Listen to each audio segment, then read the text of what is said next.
Welcome to Commander Pop Culture, a place to gather magical information with some laughs, might I add. Hello everyone, welcome to day 2 of Murders at Karlov Manor. You're here for the spoilers, so we're gonna get started. Number 1, Unyielding Gatekeeper has disguise for 2. When it is turned face up, exile another target non-land permanent. If you control it, return it to the battlefield tapped. Otherwise, its controller creates a 2/2 white-blue detective creature token. Exile trigger, it has a little bit of duality. You could flicker something of your own, or you could permanently remove one of your opponent's permanents. Pretty darn cool. It's just like in total, it's 5 mana. You play it face down for 3, flip it up for 2. I think the extra cost has a lot of flexibility, and I think it's worth it in that scenario. It could find a home in multiple kinds of decks. It's even flexible as a removal piece. Intrude on the Mind. For 5 mana, reveal the top 5 cards of your library and separate them into 2 piles. Opponent chooses one of those piles, put one pile in your hand, the other in your graveyard. Create a 0/0 Thopter artifact with a +1/+1 counter on it for each card put in your graveyard this way. It's a more expensive Fact or Fiction. You're basically paying 1 mana more for a Thopter token. Fact or Fiction's great. I imagine people that love Fact or Fiction will also run this. If you can use your graveyard, you can go 5 cards deep, and that's quite significant. Delny Streetwise Lookout. I think this card is better than what people realize. You humans, when are you gonna learn that size doesn't matter?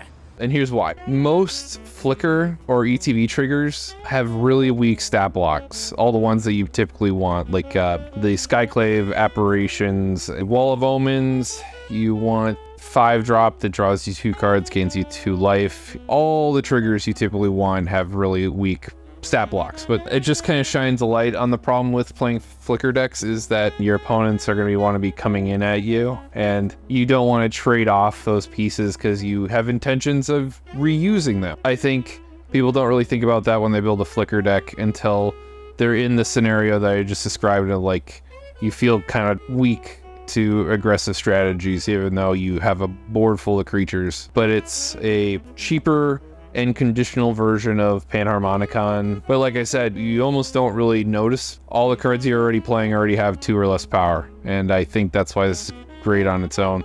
I wouldn't play it as your commander because mono white is not the best, and you do have to somehow win the game. We'll play it in every one of my Flicker decks. Bernard, my Gingerbrute deck, and my Brago deck, those are my 2 more recent Flicker decks I typically play as of late. Assemble the players.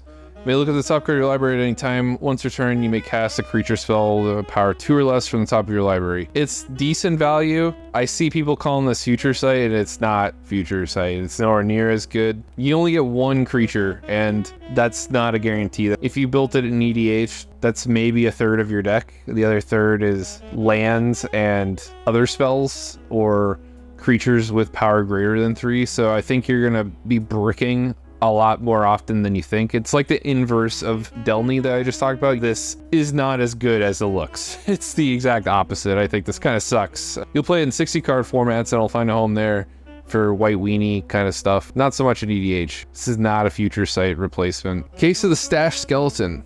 Enters, make a 2/1 Skelly with Suspect. In order to solve this, you must have no skeletons with Suspect, and then once you solve it, you sack this case and search the library for any card and put in your hand. Activate only as a sorcery. This card is also worse than it actually looks, because if you look in the middle ability, all the conditions for these case cards, they don't trigger until end step. So even if you somehow manage to kill a skeleton, you have to wait till end step. But wait! There's more! And then, since you can only sacrifice it at sorcery speed, you'll have to wait till the full revolution of the table to finally get your tutor. And hopefully that's not too slow where it gets you killed.